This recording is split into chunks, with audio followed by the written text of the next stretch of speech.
13তম জাতীয় সংসদে সংসদীয় স্থায়ী কমিটিগুলো সভাপতি পদ বণ্টন নিয়ে সরকারি দল ও বিরোধী দলের মধ্যে এক ধরনের অনিশ্চয়তা ও সমন্বয়হীনতা তৈরি হয়েছে। বিরোধী দল সংসদীয় স্থায়ী কমিটিতে তাদের কার্যকর ভূমিকা ও সভাপতিত্বের দাবি জানালেও সংসদ সচিবালয় ও চিফ হুইপ কার্যালয় সূত্র অনুযায়ী চূড়ান্ত সিদ্ধান্তের ক্ষেত্রে তাদের অনাগ্রহের কারণে জাতীয় সংসদের 13টি সংসদীয় স্থায়ী কমিটির সভাপতি পদ তাদের হারানোর শঙ্কা তৈরি হয়েছে। ত্রয়োদশ সংসদের শুরু থেকেই গণভোটের রায় নিয়ে সরকার ও বিরোধী দলের মধ্যে মতবিরোধ দেখা দেয়।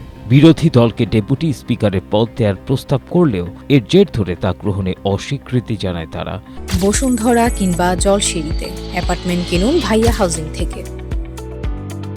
বিরোধী দলীয় চিফ হুইপ নাহিদ ইসলাম জানান, জুলাই সনদ অনুযায়ী বিরোধী দলের সদস্যদের সভাপতির পদ পেতে সরকারের পক্ষ থেকে শর্ত হচ্ছে সংবিধান সংশোধন কমিটিতে অংশ নিলেই এই পদ পাওয়া যাবে। ফলে বিরোধী দলের জন্য সংবিধান সংশোধন কমিটিতে অংশ নেয়ার সুযোগ বন্ধ হয়ে গেছে।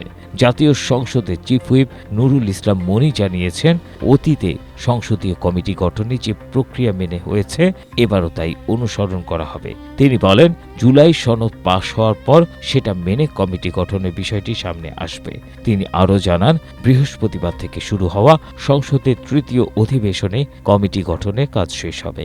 সাংবিধানিক বাধ্যবাধকতার কারণে ডাকা এবারের সংসদ অধিবেশনটি সংক্ষিপ্ত হলেও এতে জাতীয় মানবাধিকার কমিশন, গুম প্রতিরোধ ও প্রতিকার এবং র্যাব বিলুপ্ত করে স্পেশাল রেসপন্স ব্যাটালিয়ন গঠনের মতো বেশ কিছু গুরুত্বপূর্ণ বিল পাশ হওয়ার কথা রয়েছে।